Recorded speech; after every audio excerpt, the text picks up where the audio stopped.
there's a sound.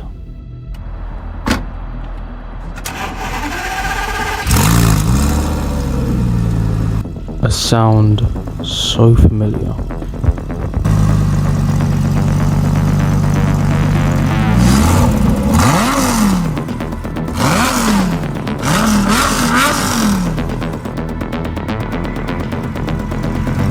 A sound so iconic, it immediately strikes a chord with anyone who has any interest in cars.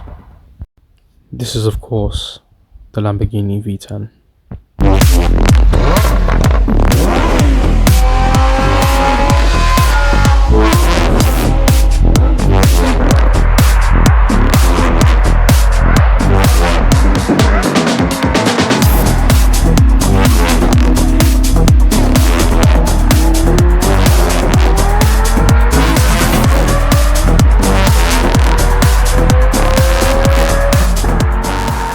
But why is it so iconic? Let's go back to the origins. Let's find out.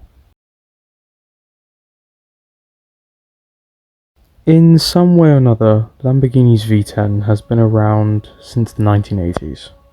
Although at this time it was just more there for concept purposes, as they thought about putting it in the Lamborghini P140 in its earlier stages. However, this is nothing like the other engines. This one's only a 3.9 litre. It wasn't until a certain German manufacturer in September 1998 decided that they wanted Lamborghini. This being Audi. You know, that funny company that made the cars that make those Bradford boys go like. This opened the floodgates for Lamborghini to go back to the drawing board and try again, as they now had financial backing. After all, it was well documented that Lamborghini was in deep financial trouble in the 1990s. Audi buying them was essentially a bailout. They had to try again. They had to. It was worth the effort. In 2003, the first Gallardo rolled off the production line, equipped with Lamborghini's newest and at that moment greatest creation, the 5-litre naturally aspirated V10.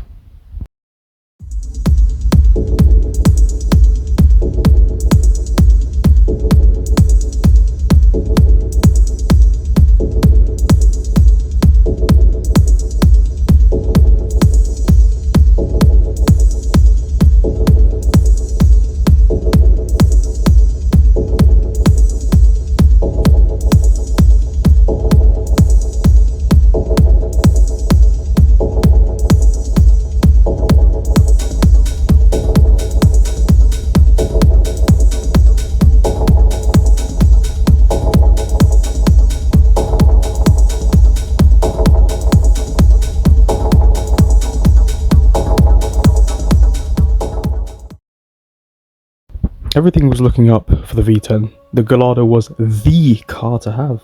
Whereas nowadays, having something like a G63 shows you have money. In the early 2000s, you had a choice. It was either a Gallardo or an F430. For the context of this video, if you bought an F430, you're an idiot. You're a dumbass. What were you doing? Ignoring the fact that the F430 prices are now higher than the first-gen Gallardos, ignoring that, let's bring Audi back in the mix. In 2006, Audi proceeded to release the first gen R8. This was equipped with the 4.2 litre V8, and for a brief moment, this was an issue. Hearing that I said that the R8 being released was an issue, you may go, oh, why is that an issue? It's very simple, mate. There was some speculation that the block from the V8 R8 was used in the development of the Lamborghini V10. This is an issue. I can already hear the adenoids in the corner going like, well, you still haven't answered why that's not an issue. It's, as I said, it's very simple. Lamborghini simply claimed that development was all done by them. Now you see, if the block is the same from the V8 R8, and it's the same on the Gallardo, it's not development all done by them, is it? It'll make customers feel like they're lied to. That's the issue here. It's interesting as well, because upon researching chat forums from this period, there seems to be two sides.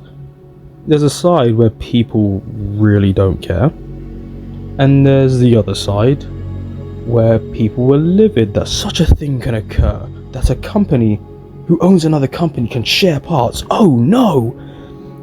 Anyway, I have a strange feeling that the angry lot were from the side that didn't actually own a Lamborghini, if you know what I mean. But they own things like shirts and hats that just say Lamborghini, so that makes them feel important. Anyway, Audi being Audi, and Audi being German, they put out a statement saying that the R8 and the Gallardo were not related in any way. Not in engines, not in parts, not in any format. The next part of this video is gonna be pretty nerdy as I talk about specifics of the 5-litre V10. I'll do my best to keep it short, keep it sweet, and just include the important stuff. As stated, the engine is a 5-litre V10. For those unaware, this means it has a cubic capacity, or a cc, of 5 litres and has equipped with 10 cylinders. To make that the case, each piston has a bore of 82.5mm with a stroke of 92.8mm. The engines were also made out of an aluminium alloy, or if you're American, aluminum. They were chain driven and possessed dual overhead cams with varying valve timing technology to operate the 40 valves efficiently. This combination, among other things, allowed the first generation V10 to produce just shy of 500 brake horsepower. And what that meant was, back in 2003, you could have a 0 to 60 time of 4 seconds and a top speed of 192. Now, I don't know what the modern car scene thinks of that, but to me, 192 is still really quick, man. And 4 seconds, that's still getting a bit of a lick on. Now, I know I've just been talking about the 5-litre V10, but that's not really the iconic one. I've kind of been just selling a false illusion here.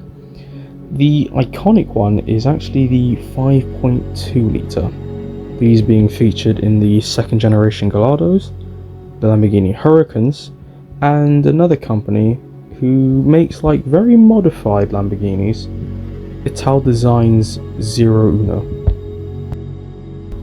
There's not really that much difference between the 5-litre and the 5.2 litre in retrospect.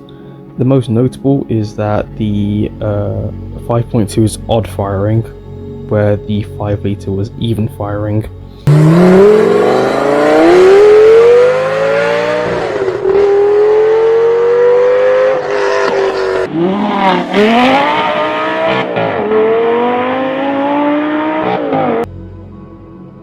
The bore was extended to 84.5mm from 82.5mm. There's a difference in the fueling. Oh, and the 2nd generation got an engine code being L411. Except there was one difference. A big difference.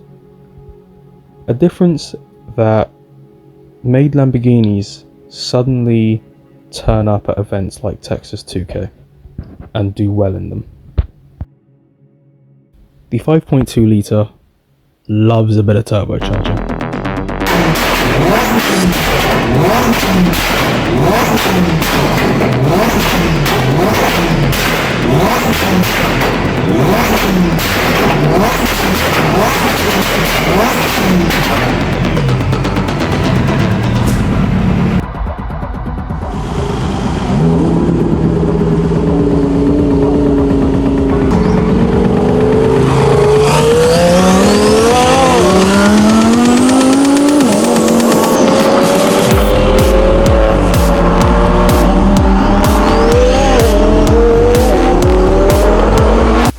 Popularized by Underground Racing, or also known as UGR, they have been creating twin turbo Lamborghinis for years now.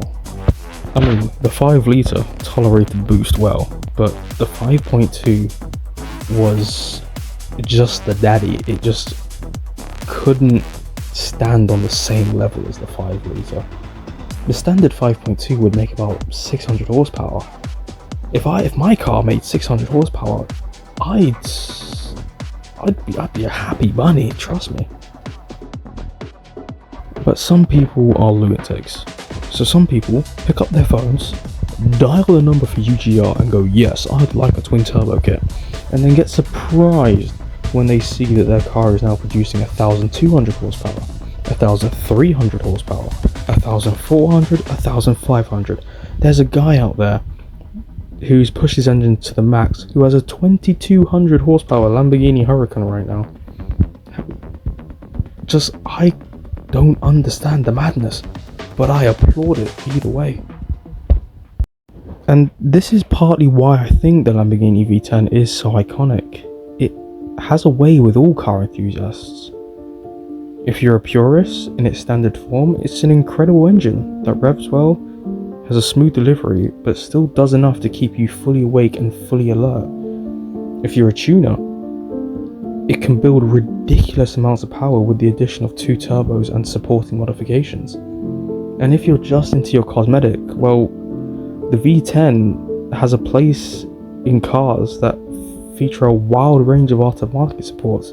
Have you seen like the Super Trofeo kits you can get for the Lamborghini Huracans, for example? I really hope that Lamborghini's V8 will have the same impact. After all, they announced that the new Temerario will not have the V10. If you are watching this and you're thinking, damn, I want a Lamborghini V10, but you don't have that sort of money, don't you worry, buddy. I've got you sorted out. This is why I say the engine is so iconic. My consumer advice would be to invest in the Audi RS6, the C6, the C6 S6, or the D3 Audi S8. These cars all roughly sell for about 15 grand, at least where I'm from in the UK, and they all possess twin turbo versions, albeit slightly different, Lamborghini V10s. Just whatever you do, just make sure to take care of yourself.